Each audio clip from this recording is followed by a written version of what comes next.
তাহলে যেই জ্ঞান আমাদেরকে আল্লাহর দিকে নিয়ে যায়, স্রষ্টার দিকে নিয়ে যায়, সৃষ্টিকর্তার দিকে নিয়ে যায়, সেটাই হচ্ছে জ্ঞান, ওটাই হলো শিক্ষা। আর যে জ্ঞান আমাকে আল্লাহ থেকে দূরে সরায়, আমাকে এইটা শিখায় যে আমি বাইরে ছেলে ভিতরে মেয়ে মেয়ে লাগে, তাহলে এইগুলো জ্ঞান নয়, এগুলোকে বলা হয় জাহেলিয়াত। কি বলা হয়? যেই জ্ঞান আমাকে সুদ খেতে শেখায় এটা জ্ঞান না।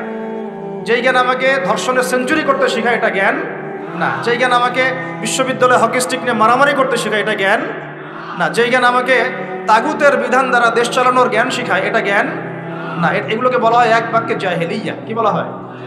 এটাই ছিল আবু জাহেলের যুগের সুন্নাত। আবু জাহেলের যুগে এগুলোই চলতো। আবু জাহেলের যুগ মানে হচ্ছে ওই আইয়ামে জাহেলিয়া। আপনারা গালি দেন অনেকেই, এটা বর্বর জাহেলি যুগ ছিল। কিন্তু কেন আমরা জাহেলি যুগ বলি? কারণ ওই যুগেও শিরকের ছড়াছড়ি ছিল, যেটা এই যুগে আছে। ওই যুগেও সুদভিত্তিক অর্থনীতি ছিল, যেটা এখনকার যুগের সুন্নত। ফরজ, সুন্নত তো না, ফরজ। এখনকার যুগের ফরজ সুদভিত্তিক অর্থনীতি, এখনকার অর্থনীতির ফরজ। যে কোনো অর্থনীতির দিকে যাবেন দেখবেন সুদ ছাড়া এখানে গতি নাই, সুদ ছাড়া নড়ার জায়গা নাই। আপনি নড়তে চাইলে আমাকে ধরে ফেলবে আপনাকে। এটা সেই যুগ যে সুদ থেকে আপনি বাঁচতে চাবেন, আপনার গায়েও সুদের ছিটা ফোটা গিয়ে লাগবে। আপনি যদি বাঁচতেও চান, আপনার গায়ে গিয়ে লাগবে। ওই আইয়ামে জাহিলিয়াত মানে মাদক আর মাদক, ঠিক এই যুগের মতোই। আইয়ামে জাহিলিয়াত মানে মেয়েদের মানহানি, অবমাননা, জেনা, ব্যভিচার, পরকিয়া, ধর্ষণ, অশ্লীলতা, বেহায়াপনা, বেপরদামি। এই যুগের এগুলো এই যুগে নাই? আগের চেয়ে বেশি না কম? আইয়ামে জাহিলিয়াত মানে গোত্রীয় হানাহানি, দ্বন্দ্ব, মারামারি, কাটাকাটি। এখনকার নাই যুগে? তো মূল কথা হচ্ছে এই জাহেলিয়াত, যেগুলো যারা আমাদেরকে জাহেলিয়াত শিক্ষা দেয়, এটাকে আমরা জ্ঞানের সংজ্ঞায় সংজ্ঞায়িত করতে পারি না। তো ইকরা বিসমি রাব্বিকাল্লাযী খালাক এর অন্যতম একটা অর্থ এটাও যে জ্ঞান সেটাই যা আমাকে আমার রবের দিকে নিয়ে যাবে। সেটা জ্ঞান নয় যেটা আমাকে রব থেকে দূরে সরায় দেয়। তাহলে আমরা শিক্ষাক্ষেত্রে যখন থাকবো, সেই জ্ঞান অর্জন করব যেই জ্ঞান আমাকে আল্লাহ এবং তার রাসূলের দিকে নিয়ে যাবে। যেই জ্ঞানটাই আমাকে আল্লাহ এবং তার রাসূল থেকে দূরে সরাবে, এটার নাম জ্ঞান না, এটার নাম কি?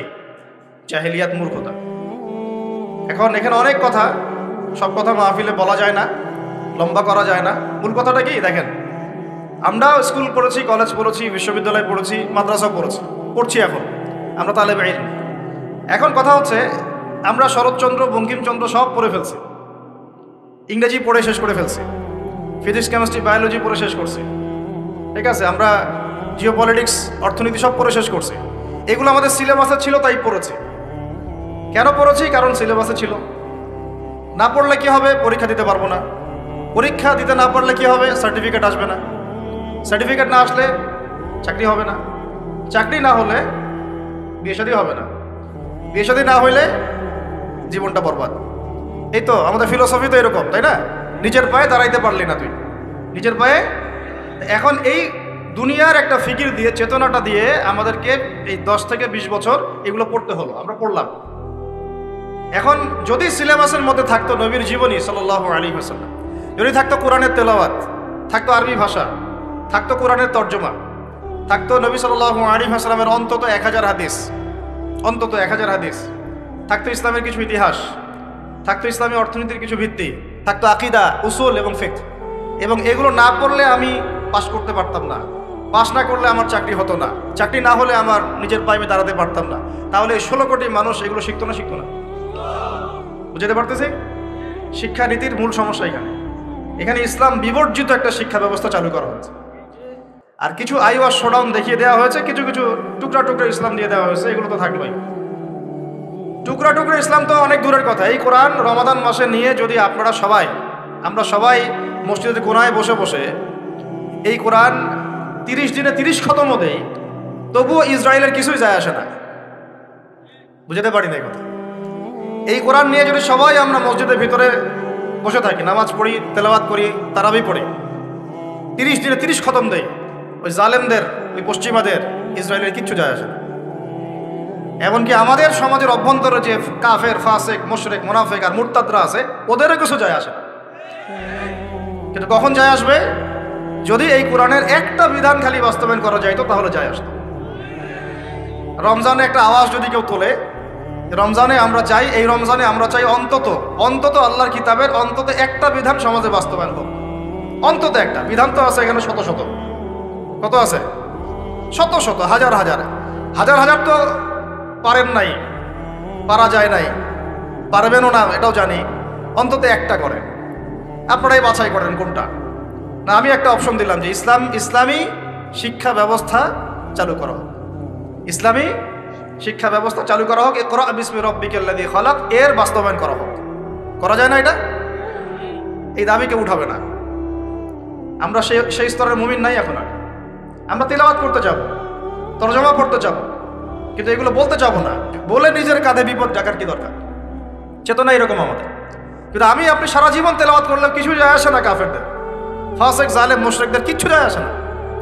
যায় আসবে কখন? যখন চুরি করলে চোরের হাত কাটা হবে তখন। যায় আসবে কখন? যখন কেউ মোরতাদ হয়ে গেলে ইসলামী সরকার তাকে মৃত্যুদণ্ড দিবে, তখন যায় আসবে। জেনা করলে যখন 100 বেত্রাঘাত করা হবে তখন যায় আসবে। যখন বিবাহিত ব্যক্তি ব্যভিচার করলে রজম করা হবে তখন যায় আসবে। যখন সমকামীদেরকে পাথর নিক্ষেপ করে থেতলা করে হত্যা করা হবে তখন যায় আসবে। আর ট্রান্সজেন্ডার তো ওটা বাদ, ওটা তো সমকামিতারও নিচের স্টেজ। সমকামীদেরকেই নবী সাল্লাল্লাহু আলাইহি ওয়াসাল্লাম বলেছেন, ইযা ওয়াজাদতুমুহুম, উলামায়ে কেরাম তো এখানে অনেকেই আছেন, আমি তাদের সামনে আসলে বক্তব্য দিতেও অনেক সময় খুব শাই ফিল করি। ইযা ওয়াজাদতুমুহুম ফাকতুলুল ফাইলা ওয়াল মাফউলা বিহি, যখন তোমরা এদেরকে পাবা, এদেরকে বলতে সমকামী, জেনাকার না, সমকামী মানে যারা হোমোসেক্সুয়াল, এটা তো বোঝেন আপনারা, যারা হোমোসেক্সুয়াল, যারা ছেলে ছেলে জেনা করে, মেয়ে মেয়ে জেনা করে। ইযা ওয়াজাদতুমুহুম ফাকতুলুল ফাইলা ওয়াল মাফউলা বিহি। হে মুসলিম শাসকরা শোনো, তোমরা যখন এদেরকে পাবা, মুসলমানরা তোমরা যখন এদেরকে পাবা, তাহলে যে করেছে এবং যার সম্মতিতে করা হয়েছে দুটাকে হত্যা করবে। কে বলেছেন? এটা রাসূল সাল্লাল্লাহু আলাইহি ওয়াসাল্লামের কথা, আমাদের কথা না। তিনি অন্য একটা হাদিসে বলছেন, উরজুমুল আ'লা ওয়াল আসফালা মিনহুমা, দুইটার উপরে যে ছিল নিচে যে ছিল দুইটাকেই তোমরা রজম করে দিবে। তো এগুলো বাস্তবায়ন করলে তখন যায় আসবে। আপনি রমাদানে কোরআন পড়লেও আসলে আদতে গ্লোবাল প্রেক্ষাপটে, বৈশ্বিক প্রেক্ষাপটে জালেমদের, মুশরিকদের, মুনাফিকদের, কুফফারদের কিছু যায় আসে না। কিন্তু অ্যাটলিস্ট শুরুটা হোক কোরআন থেকে। এই বলে আবার পড়াও ছেড়ে দিব এমন তো না, শুরুটা হোক অন্তত কি থেকে? কোরআন থেকে। তাকওয়ার কথা বলতে গিয়ে অনেক ঢুকে যাচ্ছে ভিতরে, আমাকে একটা কনক্লুশনে আসতে হবে। রমাদান যে তাকওয়ার শিক্ষা আমাকে দিচ্ছে রোজা রাখা অবস্থায়, ওই তাকওয়ার শিক্ষাটা আমাকে শিক্ষা ক্ষেত্রেও রাখতে হবে।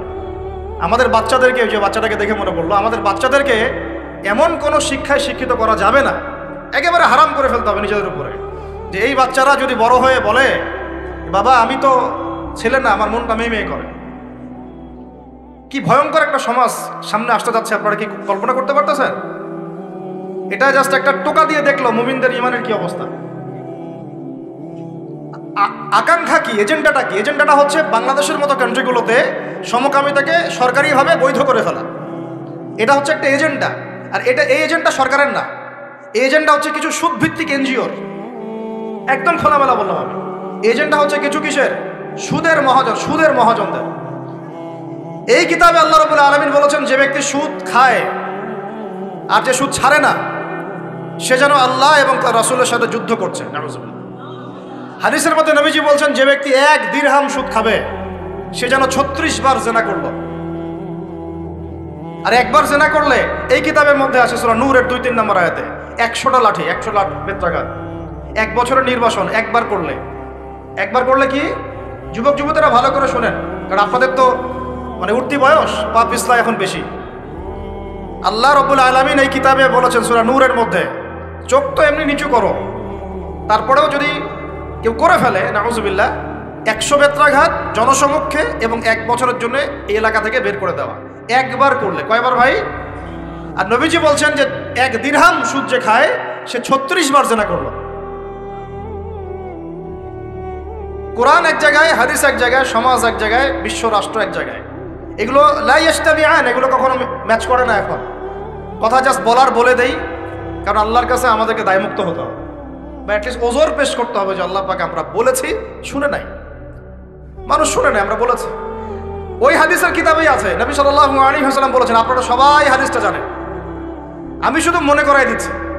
আপনার নবী বলেছেন, মুহাম্মদ সাল্লাল্লাহু আলাইহি ওয়াসাল্লাম বলেন, সাল্লাল্লাহু আলাইহি ওয়াসাল্লাম, যে ব্যক্তি সুদ খায়, সুদের এই 70টা পাপের সবচেয়ে নিচের পাপ সে যেন তার মাকে বিয়ে করলো। একটু কল্পনার জগতেও কি আপনি চাইতে পারবেন যে আপনি আপনার মায়ের সাথে বিছানায় শুয়ে আছেন? নাউযুবিল্লাহ, আস্তাগফিরুল্লাহ। হ্যাঁ, কখনো কি কল্পনা আসতে পারবে এটা আপনার? বলেন, আমার কথায় মাইন্ড করতেছেন? মানুষকে বুঝাইতে পারি না আমি, এটা আমাদের ব্যর্থতা। আমরা বুঝাইতে পারি না, কিভাবে বললে মানুষ বুঝবে এটা আমাদেরও বুঝে আসতেছে না। চিন্তার জগতে চোখ বন্ধ করে কি কল্পনা করতে পারবেন যে আপনি আপনার মায়ের সাথে নাউযুবিল্লাহ সেই কাজ করতেছেন যা আপনি আপনার স্ত্রীর সাথে করেন? পারবেন? আর নবীজি বলছেন, আপনার নবী, যে ব্যক্তি সুদ খায়, সুদের পাপের 70টা শাখা আছে, তার সবচেয়ে নিচের শাখাটাই হচ্ছে এইটা। আমরা এই 90% মুসলমানের দেশ না এটা, এখন এটা বরং এখন 50% মুনাফিকের দেশ। আর 90% মুসলমান নাই। মানুষ কাদিয়ানি হইতে হইতে, খ্রিস্টান হইতে হইতে এখন 80% নেমে আসছে মুসলমানের হাত। আপনারা হয়তো জানেনও না, কারণ এইখানকার এলাকার মানুষ তো আপনারা বুঝবেন না। পার্বত্য অঞ্চলে যান, বর্ডার এলাকাগুলোতে যান, উত্তরাঞ্চলে যান, দেখবেন বহু মানুষ ইসাই মুসলিম হইতেছে দিন দিন, বহু মানুষ কাদিয়ানি হইতেছে দিন দিন, বহু মানুষ ধর্ম ত্যাগ করে খ্রিস্টান হয়ে যাচ্ছে, গ্রামের পর গ্রাম। অবস্থা ভয়াবহ। আর আমরা কি নিয়ে পড়ে আছি বলবো? ওই যে জোরে আমিন বলবেন রাস্তে, হ্যাঁ, ওই যে আপনি পায়ে পা লাগাচ্ছেন কিভাবে, গোড়ালি মিলাবেন না কিনি আঙ্গুল মিলাবেন। আপনি হচ্ছে আরেকটা কি, হাত উঠানো নামানো, হাত বাঁধা না বাঁধা। আমাদের এক ভাই বলেন, উনিও মুফতি মানুষ, উনিও মাশাআল্লাহ অনেক বড় মুফতি বাংলাদেশের। উনি বলেন যে ভাই, আমার একটা জিনিস বুঝে আসে না, মানুষ তর্ক করতেছে আমিন জোরে বললাম না আস্তে বললাম, তা আমি আমিন বলিই নাই ভাই, আমি জোরেও বলি নাই আস্তেও বলি নাই। এখন কেউ আছে পৃথিবীতে, কেউ আছে জন্ম নিয়েছে যে আমাকে ফিকহের উসুল থেকে প্রমাণ করে দিবে যে আমার নামাজটা হয় নাই? উস্তাদ বলেন আপনারা, ফিকহের উসুল থেকে কেউ প্রমাণ করে দিতে পারবে যে আমার নামাজটা হয় না? আমি কিন্তু আমিন বলিই নাই। আপনারা তর্ক করতেছেন কি নিয়ে, জোরে না আসতে নিয়ে? আমি বলিই নাই ভাই আমিন, আমার নামাজ কি বাতিল হয়ে যাবে? চিন্তা করছেন যে বিশ্ব কোন জায়গায়, রাষ্ট্র কোন জায়গায়, সমাজ কোন জায়গায়, ফিতনা কত গভীরে, আর আমরা কি নিয়ে পড়ে আছি? মানুষকে এগুলোতে ব্যস্ত রাখার জন্য কিছু মানুষ ইচ্ছাকৃতভাবে পিছনে লাগিয়ে দেওয়া আছে মুসলমানদের মাঝে বিভক্তি লাগানোর জন্য। এটা একটা সূক্ষ্ম এজেন্ডা, আপনারা বুঝতে পারতেছেন না। কয়দিন আগে দেখেন নাই, ফিলিস্তিনি ইস্যু নিয়ে কথা হয়েছিল, এখন ঠান্ডা, সব চুপচাপ, মুখে একদম চুপ, কোনো কথা নাই। তারপরে আসলো শিক্ষা নীতি নিয়ে আমরা কথা বললাম, এখন চুপ, সব চুপ, কোনো কথা নাই। তারপরে ট্রান্সজেন্ডার নিয়ে অনেক সরব ছিলাম, একদম চুপ, কথা নাই। এখন আস্তে আস্তে অন্য মাসালা, এখন কথা হবে 8 টাকা 20 টাকা দিয়ে। ঠিক আছে, রমজান আসছে, রমজানে যে লাআল্লাকুম তাত্তাকুন, জীবনের সব ক্ষেত্রে তাকওয়া অর্জন করো, ওই শিক্ষা তো আপনি আলোচনায় আনবেন না, কারণ আপনাকে ব্যস্ত রাখবে 8 টাকা 20 টাকা। আর কিছু ফেসবুকের ইউটিউবার আছে, ওর দরকার ভিউজ, ও একজনের সাথে আরেকজনকে লাগাই দিবে, হ্যাঁ, একটা টাইটেল দিবে, অমুক আলেমের বিরুদ্ধে যা বললেন তমুক আলেম, আলেমে তখন একটা দ্বন্দ্ব, আমার সাথে আমার ব্যাপারে এই কথা বললো, আমি একটা কথা বলে দেই। আমরা যে ভাই এত কমন সেন্সিং জাতি হয়ে গেছে দিন দিন, এগুলো দেখতে দেখতে আমরা খুবই বিব্রত এবং খুবই হতাশ। আল্লাহ রাব্বুল আলামিন আমাদেরকে বুঝদান করেন, গভীর বুঝদান করেন। আমি এইভাবে দেশের অবস্থা এইরকম, অর্থনীতির অবস্থা এইরকম, বিশ্বের অবস্থা এইরকম, সারা বিশ্বে মুসলমান মার খাচ্ছে। আর ফিলিস্তিনে গত 6 মাসে 40,000-এর বেশি মানুষকে মারা হয়েছে। আমি আজকে এটা নিয়ে রিসার্চ করতে গিয়ে দেখলাম ওখানকার পাদ্রীরা বলতেছে, ওখানকার যারা পাদ্রী, ইহুদি পাদ্রী যারা, এরা কত বদের হাড্ডি দেখেন। এরা বলতেছে যে ফিলিস্তিনের একটা শিশুকে দেখলেও গুলি করে হত্যা করে দিতে হবে, কারণ এরা যদি বড় হয় এরা আমাদের বিরুদ্ধে অস্ত্র ধরবে। ওরা কিন্তু বুঝে ফেলছে ঠিকই কথা, ওরা যদি বড় হয় ঠিকই আমাদের বিরুদ্ধে কি করবে, অবশ্যই ধরবো আমরা, অবশ্যই ফিলিস্তিনের বাচ্চারা তোমাদের বিরুদ্ধে অস্ত্র ধরবে ইনশাআল্লাহ। কয়টাকে পারবে? আল্লাহ পাক ওইখানে আরো বেশি বেশি যমজ বাচ্চা দান করে, জানেন? ওখানে বেশি বেশি যমজ বাচ্চা হয়, দুটো করে ছেলে হয়, গবেষণা দেখা গেছে। এখানে আপনারা বাচ্চা কমানোর প্ল্যান করছেন না, একটা করে নিব না, 2টা করে, আর ওইখানে আল্লাহ পাক যমজ ছেলে বাচ্চা দিচ্ছেন মাশাআল্লাহ। আর ওখানে মুজাহিদ দরকার। দেখেন, মূল ইস্যুগুলোকে বাদ দিয়ে ওরা এইভাবে আগাচ্ছে।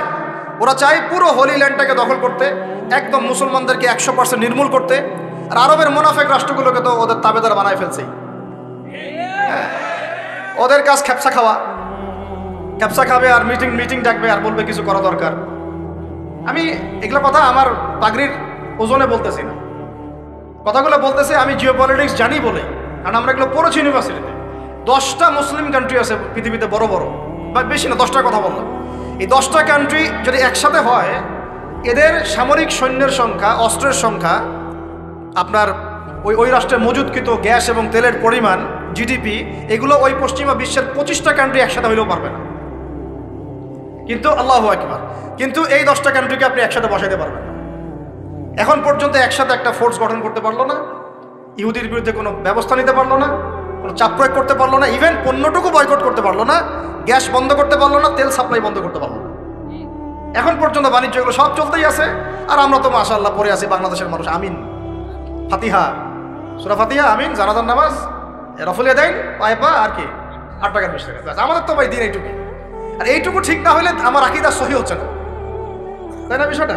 এইটুকু তার মনের মতো ফতোয়ায় না যেতে পারলে আমার আকীদা সহি না। যতক্ষণ পর্যন্ত ওর মনের মতো, ওর ফিকহি আমি না বুঝতে পারতেছি, ততক্ষণ পর্যন্ত আমার আকীদাও ঠিক হয় নাই। সুবহানাল্লাহ, এই হলো অবস্থা আমাদের। তো ফিকহের ক্ষেত্রে এইরকম সংকীর্ণ মানুষরা যখন হাদিস, উসুলে হাদিস, আকীদা, উসুলে ফিকহের মতো দায়িত্ব নিয়েছে, তখন তো দিনের এই অবস্থা হবে। তাহলে বুঝেন আমরা কোন কোন বিষয়ে ব্যস্ত আছি। ফেসবুক, ইউটিউব বন্ধ করেন, পত্রিকা পড়েন, বিশ্বের মিডিয়াগুলো রিসার্চ করেন। আর এখনকার বিশ্বের বড় বড় মিডিয়াগুলো কিন্তু ওরা নিয়ন্ত্রণ করে। তাই আমাকে ভালো করে অ্যানালাইসিস করতে হবে কোন মিডিয়া থেকে আপনি তথ্য নিচ্ছেন। ওরা যদি আমার একটা মূলনীতি মেনে চলেন, পশ্চিমারা যদি কাউকে বলে এ মিথ্যাবাদী, ধরে নেবেন সে সত্যবাদী। বুঝতে পারেন এই কথা? ওরা যদি কাউকে বলে অমুক মুসলিম সন্ত্রাসী, বুঝে নেবেন এই মুসলিম জান্নাতে যাইতে পারে ইনশাআল্লাহ। ওরা যদি কোনো মুসলমানকে বলে এরা মৌলবাদী, বুঝবেন এরাই পাক্কা মুসলমান। ওরা যদি কোনো দেশকে বলে এরা মোল্লা, বুঝবেন এরাই পাক্কা মুসলমান। মানে এটা সেই যুগ যে সত্যকে মানুষ মিথ্যা বানাবে, মিথ্যাকে কি করবে? সত্য বানাবে। এটা কিতাবুল ফিতান পড়েন, বুঝবেন। এদেরকে আমি এইভাবে মানদণ্ডে রেখে দিছি। যদি বলে অমুক খারাপ, বুঝবেন ভালো না, ও ভালো। যদি বলে অমুক শান্তিতে নোবেল পাইছে, বুঝবেন এ বেটা বদের হাড্ডি। কথা বুঝতে পারছেন? ওই যে মিয়ানমারের একজন দিছিল নোবেল, মনে আছে? হাজার হাজার মানুষরা মারলো, পরে দিল শান্তিতে নোবেল। কি বুঝেন নাই? 1000টা মানুষকে মারার পরে ওকে দিল কিসে নোবেল? আরেকজনকে দিয়েছে অর্থনীতিতে নোবেল, সে বাংলাদেশের সুদ চালু করছিল। কি চালু করছিল? বাংলাদেশের গভর্নমেন্ট আবার এটা বুঝে ফেলছে, বুঝে ওকে আর স্পেস দেয় নাই, আলহামদুলিল্লাহ। এখন ও গিয়ে আমেরিকার যারা প্রভু ওর আছে তার পা ধরা শুরু করছে, আমাকে একটা স্পেস দাও। সে কয়েকদিন পর পলিটিক্যাল পার্টিও গঠন করবে, দেখে নিয়ে। এইরকম প্ল্যানেও আছে, যে এগুলো যারা ঊর্ধ্বতন কর্তৃপক্ষ তারা বুঝতেছেন, সবাই বুঝবেন না, সবাই না বুঝলেও চলবে। শিক্ষিত মানুষরা যদি বোঝেন, আলহামদুলিল্লাহ যথেষ্ট। চাল এখন মূল কথা আসি ভাই, অনেক ভিতরে চলে যায়, রাতও অনেক গভীর হচ্ছে। আর আমাদের একটা বড় হায়াত খেয়ে ফেলতেছে ঢাকার রাস্তাঘাট আমাদের জীবনে একটা বড় হায়াত খেয়ে ফেলতেছে। 3 ঘন্টা 4 ঘন্টার ট্রাফিক জ্যাম আমাদের ডেইলি রুটিন হয়ে গেছে। কথা একটা আসলে বলে ফেলি, ট্রাফিক জ্যামে যদি পড়েন, ওই সময় তাসবিহ তাহলিলগুলো করবেন বেশি বেশি করে। ওই সময় বসে বসে এক পারা কোরআন তেলাওয়াত করে ফেলবেন, একটা লেকচার রেডি করে ফেলবেন, একটা বই পড়ে ফেলবেন, সময়টা কাজে লাগাবেন। আজকে ট্রাফিক জ্যামে বসে আমি যা দেখলাম, আপনাদের শুনলে চোখ ছানা মারা হবে। ট্রাফিক জ্যামে গাড়ির ভিতরে গান ছেড়ে দিয়ে নাচানাচি করতেছে। মানুষের কি অবস্থা! আমি বলি না, এমনি বলি না যে Dhaka the city of Akhiruzzaman, এখানে এমন কোনো পাপ নাই যেটা হচ্ছে না, এমন কোনো পাপ নাই। সুদ চরমে, সুদ, ঘুষ চরমে, দুর্নীতি চরমে, ক্ষমতার একটু দাপট আছে, একদম মাজলুমের উপর যা জুলুম হচ্ছে, জুলুম করতে কেউ বাদ রাখি না। এমনকি দেখা যায় রাস্তার যে মিসকিন ফকির, ওরাও বিশ্বাস করা যায় না ওকে টাকা দেওয়া যাবে কি যাবে। হিজরা ছিল না, অপারেশন করে হিজরা হয়েছে, যাতে সারা জীবন কোনো কাজ করা না লাগে। তারপরে আপনাকে এসে বলবে হাত নাই, ভিতরে একটা হাত আছে, আপনি দেখতে পারতেছেন। পা ইচ্ছা করে একটা অপারেশন করছে, যাতে সারা জীবন একটু খরায় খরায় হাঁটতে হয়, কোনো কাজ করা না লাগে। আমি এমনও দেখছি একটা বাচ্চাকে নিয়ে শোয়া রাখছে রোদের মধ্যে। আমি গিয়ে বললাম যে কি হয়েছে বাচ্চা? অসুস্থ। মায়া দয়া করে আমরা তো কিছু দান করে দিয়ে আসলাম। পরে আমাকে আরেক ভাই বলতেছে, ভাই আপনি কি করলেন এটা? কেন, কি হয়েছে? কি করবে জানেন, এই বাচ্চা তো অসুস্থ না। ওই বাচ্চাটা ঘুমের ওষুধ খাওয়াইছে, রোদে শোয়া রাখছে, মানুষকে দেখাবে অসুস্থ, টাকা দেন। টাকা নিয়ে ওটা যে টাকাটা দিন শেষে হবে, এর একটা অংশ দিবে ওই বাচ্চার বাপকে আর মাকে। ওই বাচ্চা তার নিজেরও না। বুঝতে পারলাম বিষয়টা? এত বুদ্ধি বাঙালির মাথায়, সুবহানাল্লাহ। তো এই ঢাকা শহর থেকে সবচেয়ে আগে বিদায় নিয়েছে বিশ্বাস, তারপর বিদায় নিয়ে চলে গেছে আমানতদারিতা।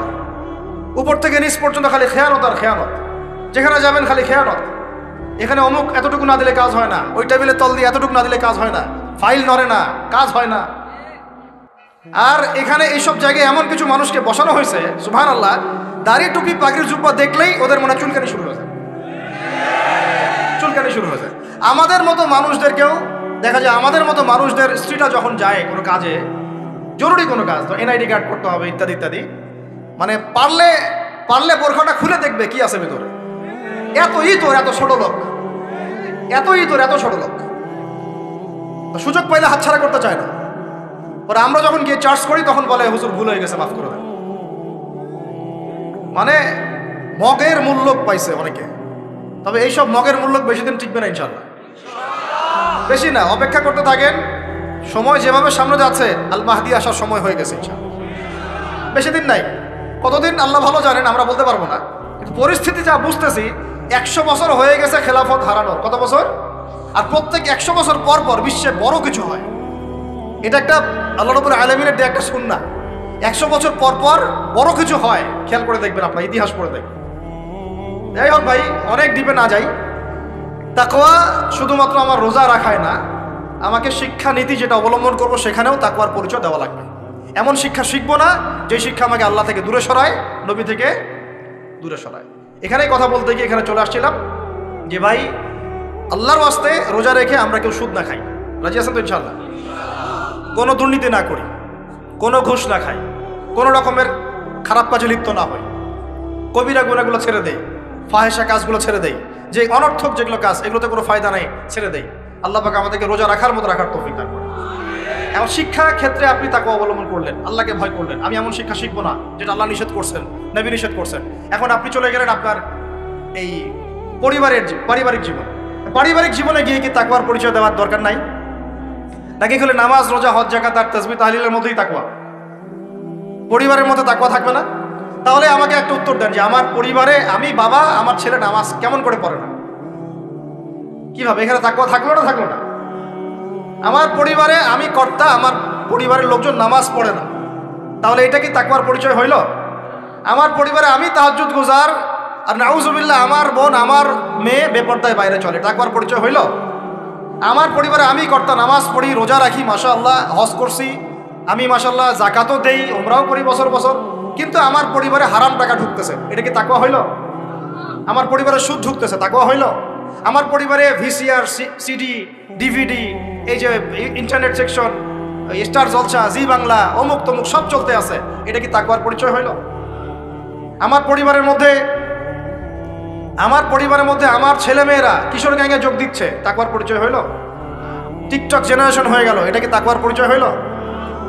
আমার পরিবারে সংস্কৃতি পশ্চিমাদের থেকে ধার করে নিচ্ছি, পোশাক আশাক, চলাফেরা, খাওয়া দাওয়া, ওঠা বসা সব ওদের আদলে, এটা কি তাকওয়ার পরিচয় হইল?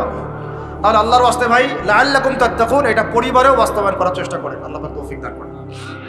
কিভাবে করব? পরিবারে প্রত্যেক সদস্যকে নামাজি হইতেই হবে, মাস্ট।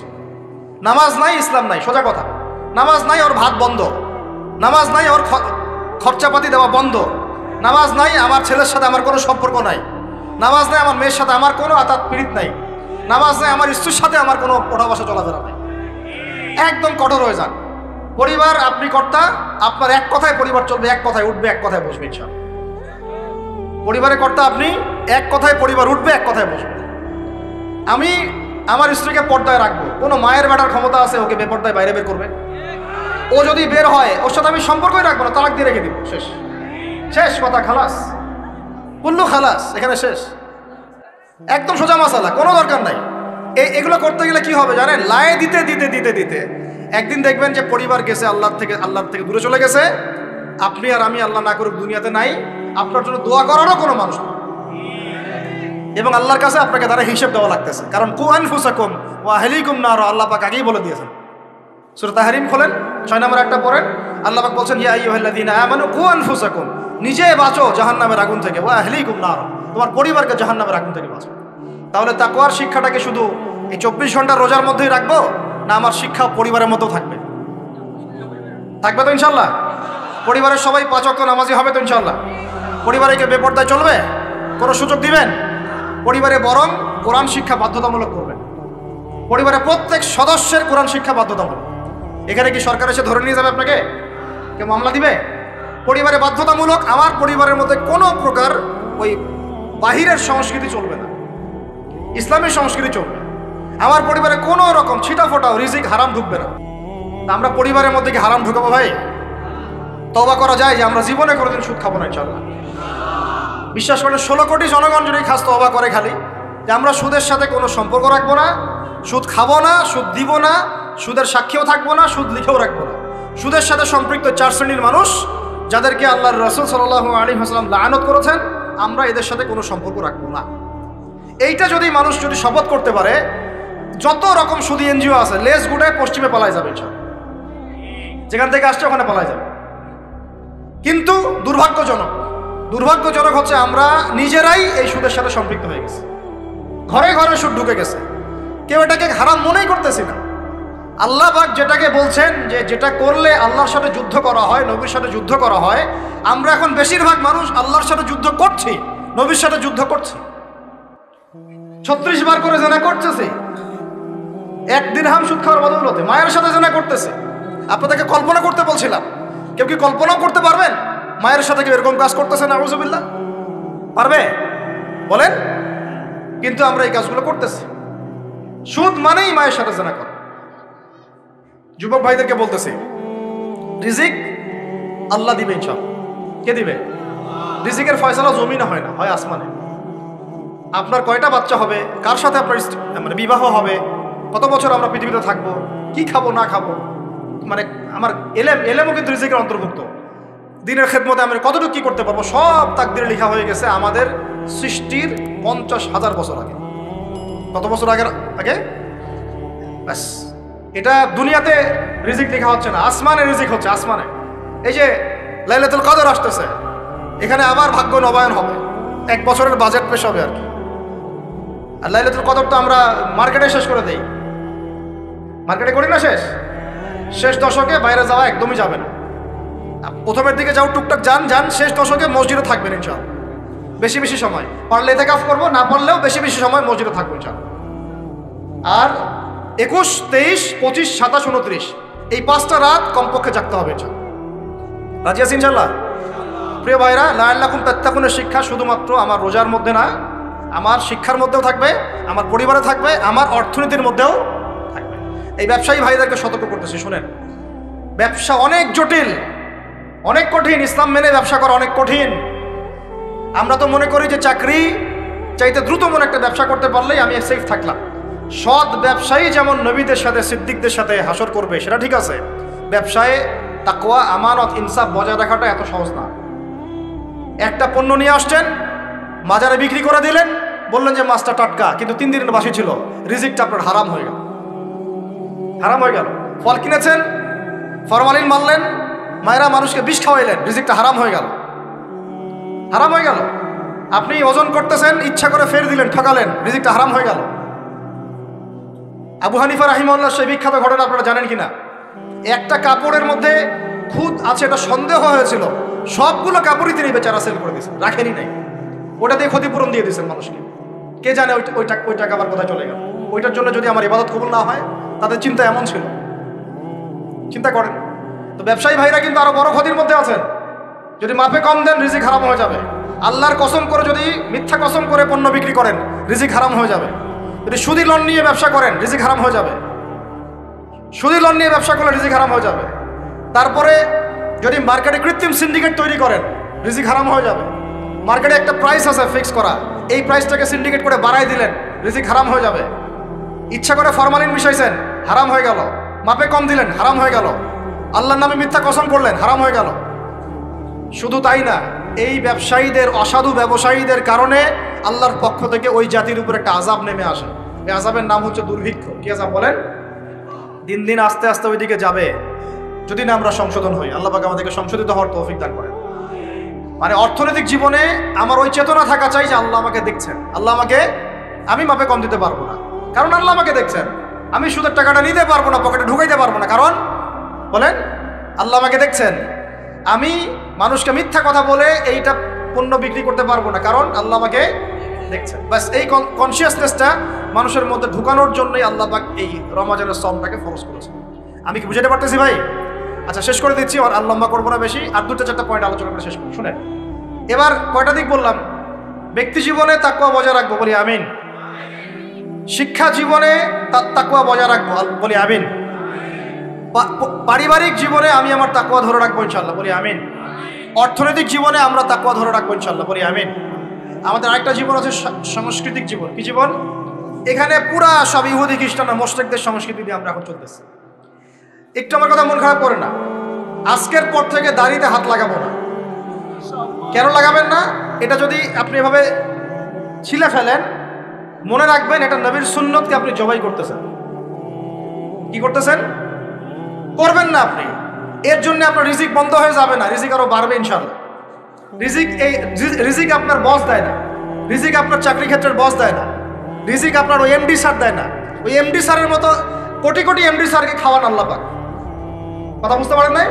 যদি বলে দাঁড়িয়ে রাখলে চাকরি হবে না, আপনি বলবেন এই চাকরির আমার দরকার নাই, আমি শশা বিক্রি করে খাবো, আমি মুদির দোকানদারি করে খাবো, আমি ছোট্ট উদ্যোক্তা হয়ে খাবো, তাও ভালো, দাড়ি তাও শেভ করবো না ইনশাআল্লাহ।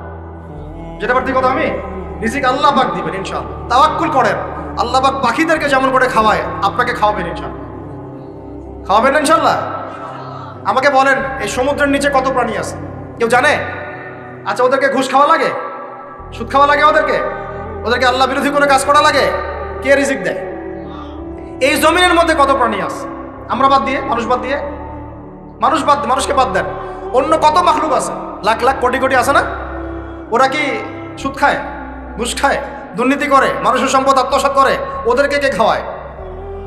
শুধু মানুষ আর জিন, এই দুইটা জাতি আছে যারা নিজেদেরকে মনে করে আমরাই রিজিকের মালিক।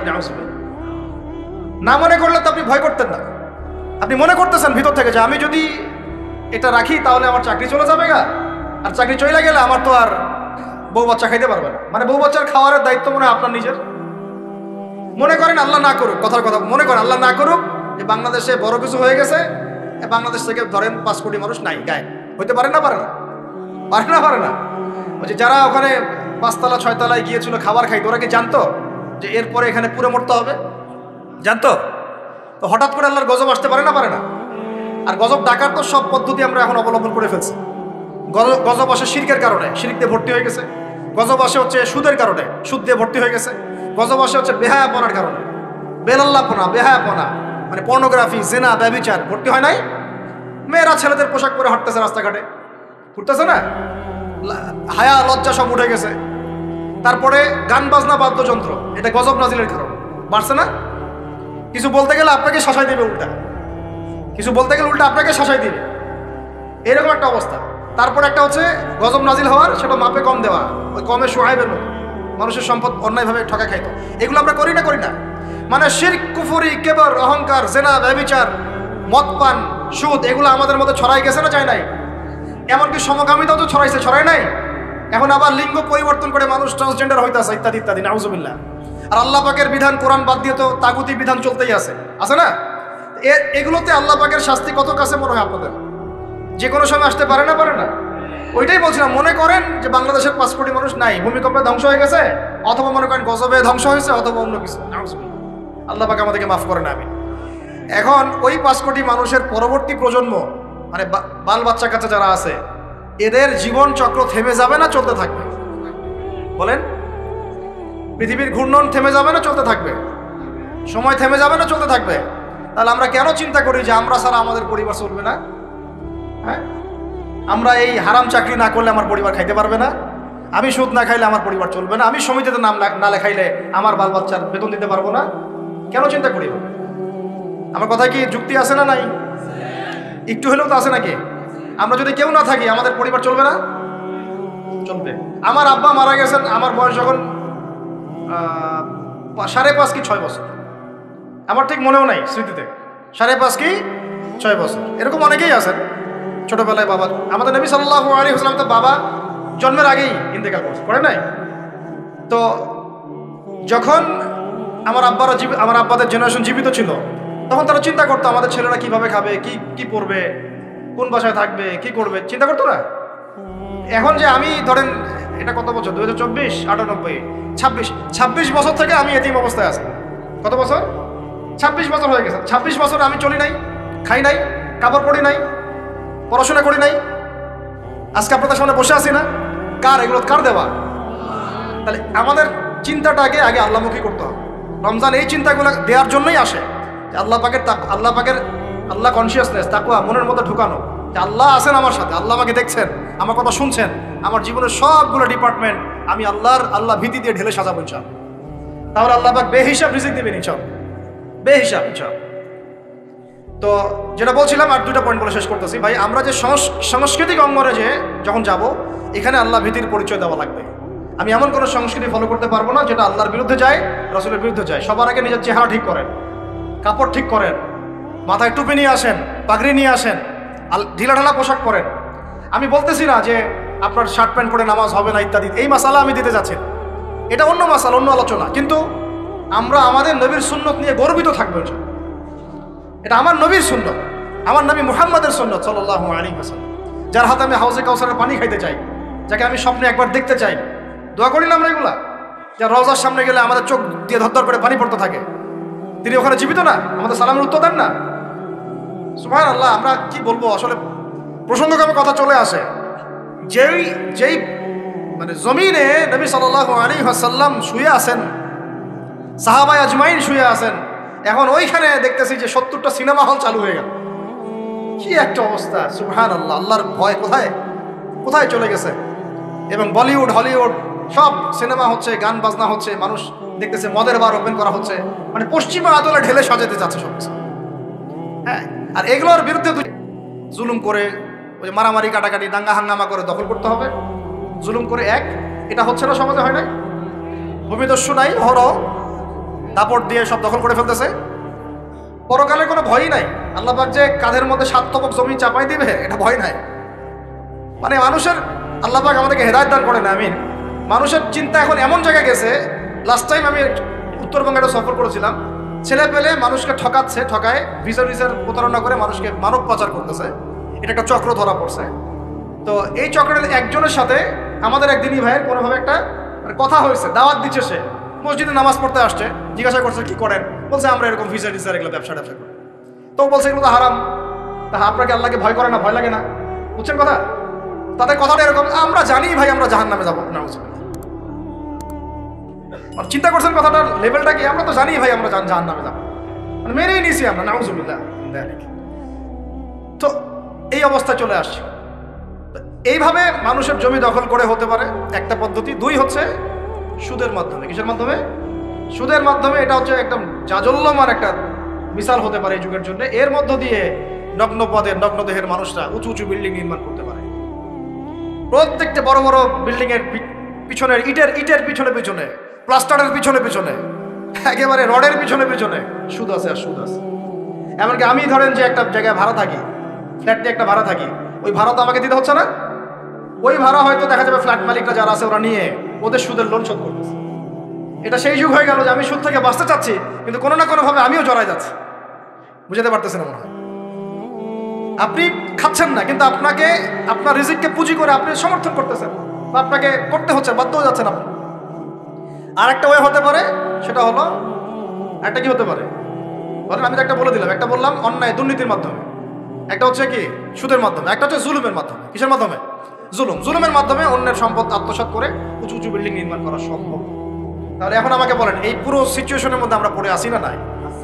তাহলে আমরা কি আমাদের একটু রমজান মাসে নিজেদের নিয়ে ফিকির করা উচিত না, যে আমরা যে পরিস্থিতির মধ্যে আছি এটাকে বোঝার চেষ্টা করা উচিত। এরপরে যে পাপগুলো চারপাশে চলতেছে এগুলোতে ভয় পাওয়া উচিত। কোন দিন আল্লাহর গজব নেমে আসে, এখান থেকে নিজে থেকে বাঁচিয়ে রাখা উচিত, মানে সর্বোচ্চ চেষ্টা করা উচিত দূরে থাকা, এবং একই সাথে এগুলোকে সংশোধনের জন্য ফিকির করা উচিত। এই সংশোধন একা একা হবে না, এই সংশোধনের জন্য দরকার ব্যক্তিগত উদ্যোগ, উলামায়ে কেরামের পদক্ষেপ, তাদের ঐক্য, মসজিদ মাদ্রাসার ভূমিকা, সর্বোপরি রাষ্ট্র শক্তির একটা ভূমিকার দরকার আছে। আমি বুঝাই একটা জিনিস আপনাকে।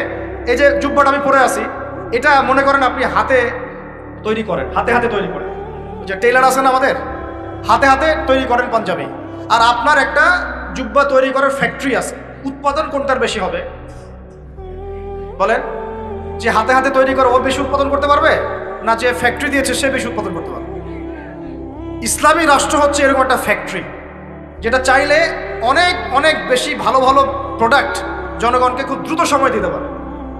আমি দাওয়া দিয়ে যতটুকু ইসলাম এবং সংশোধন করতে পারবো, একজন ওমরের মতো রাষ্ট্রপ্রধান চাইলে পুরো সমাজটাকে অনেক সহজেই সংস্কার করতে পারবে। এই জিনিসটার ঘাটতি আছে না নাই? আমরা দোয়া করি আল্লাহ পাক আমাদের প্রত্যেক এলাকার মেম্বার, চেয়ারম্যান, এমপি, মন্ত্রী যারা যারা আছে সবাইকে ইসলামের সহি বুঝ দান করে, তাদের সবাইকে ইসলামের জন্য কাজ করার তৌফিক দান। তারা যদি সৎ উদ্যোগ নিতে পারে সমাজের এই সমস্যাগুলো কেটে যাবে। আর আমরা বয়ান করে, দাওয়াত দিয়ে, মাহফিল করে কতটুকুই বা আমরা কাজ করতে পারবো? কতটুকু করতে পারবেন? বেশি করতে পারবেন না। আল্লাহ পাক আমাদের সবাইকে এই রমাজানে পরিশুদ্ধি অর্জন করার তৌফিক দান করেন। আর একটা খালি ডিপার্টমেন্ট বলে শেষ করবো, আমরা আমাদের ব্যক্তি জীবন তাকওয়ার মানদণ্ডে ঢেলে সাজাবো ইনশাল্লাহ, আমাদের ইবাদত বন্দেগী ঢেলে সাজাবো ইনশাল্লাহ, আমাদের অর্থনীতি, পরিবার ঢেলে সাজাবো, সংস্কৃতি ঢেলে সাজাবো। আর সংস্কৃতির মধ্যে আমরা নবীর সুন্নতের বাইরে যাবো না ইনশাল্লাহ। পশ্চিমাদের, ইহুদিদের, মুশরিকদের কোনো সুন্নতের উপর আমল করবো না ইনশাল্লাহ। তাহলে ঘরে ঘরে কি এখন গান বাজনা বাজবে? তা বন্ধ করবেন। তারপরে ঘরে ঘরে কি স্টার জলসা, জি বাংলা আরো বাড়বে? আমাদের মা বোনদেরকে বুঝাবেন, মাঝে মাঝে কঠোর হবেন। পুরুষ যদি হয়ে থাকেন একটা ধমক লাগাই দিবেন যে দ্বিতীয়বার যেন কথা বলতে না হয়।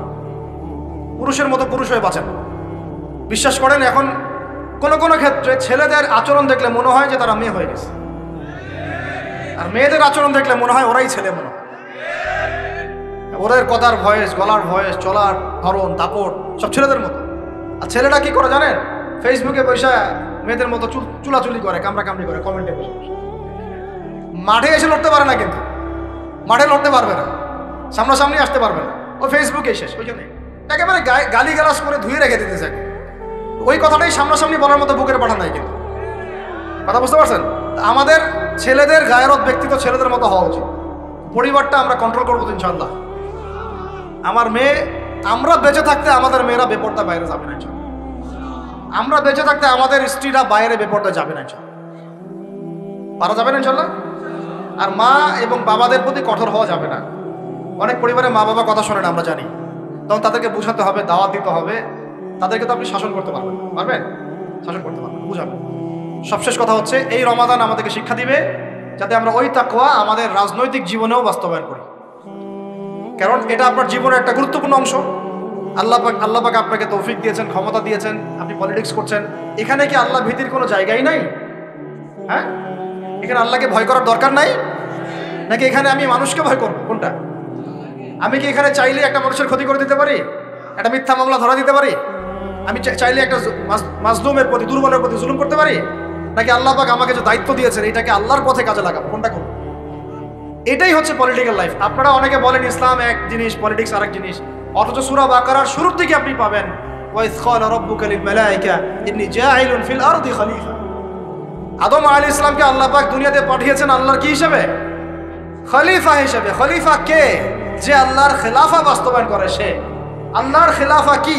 আল্লাহর বিধান অনুযায়ী সমাজ চালানোই হচ্ছে আল্লাহর খেলাফা। বুঝাতে পারলাম না? আদম আলাইহিস সালাম কি হিসেবে এসেছেন? উত্তর, খলিফা হিসেবে। খলিফা কাকে বলে? যে আল্লাহর খিলাফা বাস্তবায়ন করে। আল্লাহর খিলাফা কি? আল্লাহর বিধান দিয়ে আল্লাহর জমিন শাসন করা, এটাই খিলাফা। তাহলে ইসলামে পলিটিক্স নাই? শুরুতেই তো পলিটিক্যাল কনসেপ্ট পাচ্ছেন আপনি। আমরা সবাই আল্লাহর খলিফা নই? আমরা সবাই কি আল্লাহর খলিফা না? আল্লাহর খলিফা হিসেবে আমাদের দায়িত্ব কি? শয়তানের বিধান বাস্তবায়ন করা না আল্লাহর বিধান বাস্তবায়ন করা? এটা হলো আমাদের পলিটিক্যাল হেদায়েত কোরআন থেকে। আল্লাহ রাব্বুল আলামিন আমাদের সবাইকে কথাগুলো বোঝার তৌফিক দান। শেষ করার আগে আমরা একটু নিয়াত করি, এই রমাদানে ইনশাআল্লাহ আমরা সময়কে সর্বোচ্চ মূল্যায়ন করবো ইনশাআল্লাহ। 1, 2 নাম্বার, মানসিক, শারীরিক, আত্মিক প্রস্তুতি নিব যে রমাদান আসতেছে, একটা গোল্ডেন অপরচুনিটি আমার সামনে আসতেছে ইনশাআল্লাহ। 3 নাম্বার, এই রমজানে আমার প্রধান পাঠ্য বই হবে আল কোরআন। কারণ শাহরু রমাদানিল্লাযী উনজিলা ফীহিল কোরআন, এই রমাদান সেই মাস যে মাসে কি নাযিল হয়েছে? কোরআন নাযিল হয়েছে। তো আল্লাহ পাক আমাদের সবাইকে রমজান মাসে বেশি বেশি কোরআন তেলাওয়াত করার তৌফিক দান করেন, কোরআনের অর্থ পড়ার তৌফিক দান করেন, এর আদেশ মানার তৌফিক দান করেন, এর নিষেধ ছাড়ার তৌফিক দান করেন, কোরআনের দাওয়াত মানুষের কাছে পৌঁছানোর তৌফিক দান করেন এবং কোরআনের সমাজ বাস্তবায়নের তৌফিক দান করেন। 4 নাম্বার হচ্ছে রমাদান মাসে আমরা একেবারে ভরপেট খাবো না ভাই, ঠিক আছে ভাই? নিয়াত করলাম তো ইনশাল্লাহ। পুষ্টিকর খাবার, পরিমিত খাবার এবং ফ্রেশ খাবার। পুষ্টিকর খাবার, পরিমিত খাবার এবং ফ্রেশ খাবার। এর বাইরে গেলে আপনি ফিজিক্যালি দুর্বল হয়ে যাবেন, যে আমরা দুর্বল হয়ে গেছে এখন এই ভেজাল খাইতে খাইতে। প্রতিদিন আমরা বিষ খাচ্ছি, বিষ। কেমনে যে আমরা বাইচে আছি আল্লাহই ভালো জানে। সিরিয়াসলি বলতেছি, খাবারের যে অবস্থা, কেমনে যে আমরা বাইচে আছি আল্লাহই ভালো জানে।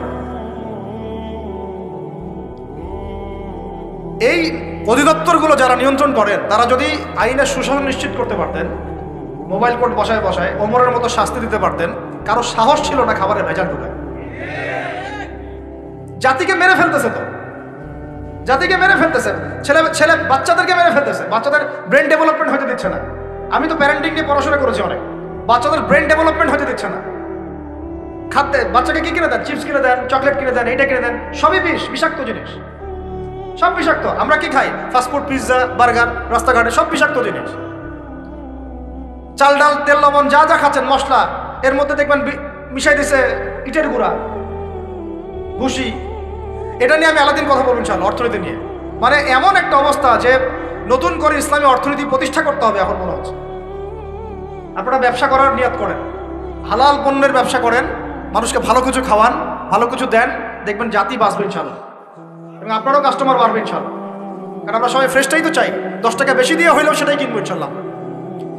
আল্লাহ পাক আমাদেরকে রমজান মাসে পরিমিত খাবার তৌফিক দান করেন, পুষ্টিকর খাবার খাওয়ার তৌফিক দান করেন এবং বেহিসাব রিজিক দান করেন। আমি 5 নম্বর হচ্ছে রমজানে আমরা তারাবি সালাত জামাতে পড়বো ইনশাআল্লাহ। রাকাত সংখ্যা নিয়ে গন্ডগোল হবে তো জানি, আমাদের কথা আমরা বলে দিচ্ছি। তারাবির নামাজ 1 নম্বর জামাতে পড়বো, 2 নম্বর 20 রাকাত পড়বো। কেউ যদি বলে আমি কম পড়ি, বলবেন ওকে পড়েন, কোনো সমস্যা নেই, আপনি পড়েন, কোনো সমস্যা নেই। কেউ যদি বলে আমি আরো বেশি পড়ি, পড়েন, সমস্যা নেই। 40 রাকাত পড়েন আপনি, কোনো সমস্যা নেই। আমরা 20 রাকাত পড়ি, জামাতে পড়ি, কিন্তু সমস্যা তখন হবে যখন আপনি বলবেন আমাদের 20 রাকাতটা বেদাত। যদি এই কথাটা বলেন তাহলে সমস্যা হবে। মাসলাকে আছি, জামাতে সালাত পড়বো ইনশাআল্লাহ, তারাবি সালাত, খতমে কোরআন পড়বো ইনশাআল্লাহ, এবং চেষ্টা করবো 20 রাকাত পড়ার ইনশাআল্লাহ। কেউ যদি বলে এটা বেদাত, তখন আমাদের সাথে বসাই দিব, ওলামা ইকরামের সাথে বসাই দিব। মনে রাখবেন, উসমান রাদিয়াল্লাহু আনহু যদি 2টা আজান দিতে পারেন জুমার, আমি আবু তো আদনানে দিতে কোনো সমস্যা নেই। ওমর ইবনে খাত্তাব যদি 20 রাকাত তারাবি পড়তে পারেন নিজে, আমার মতো হাজার হাজার মানুষের পড়তে কোনো সমস্যা নেই। আমরা সাহাবীদের চেয়ে বেশি দিন বুঝি না। মা আনা আলাইহি ওয়া আসহাবি আল-ইয়াউম আলাইকুম বিসুন্নতি ওয়া সুন্নতি খুলাফায়ে রাশিদিন মাহদিয়িন মিন বা'দি। এই হাদিসগুলো শোনাই দেবেন। আল্লাহর রাসূলের সুন্নাহও যেমন আমরা ফলো করব, সাহাবীদের সুন্নাতও ফলো করতে হবে। কথা বোঝা যাচ্ছে কি?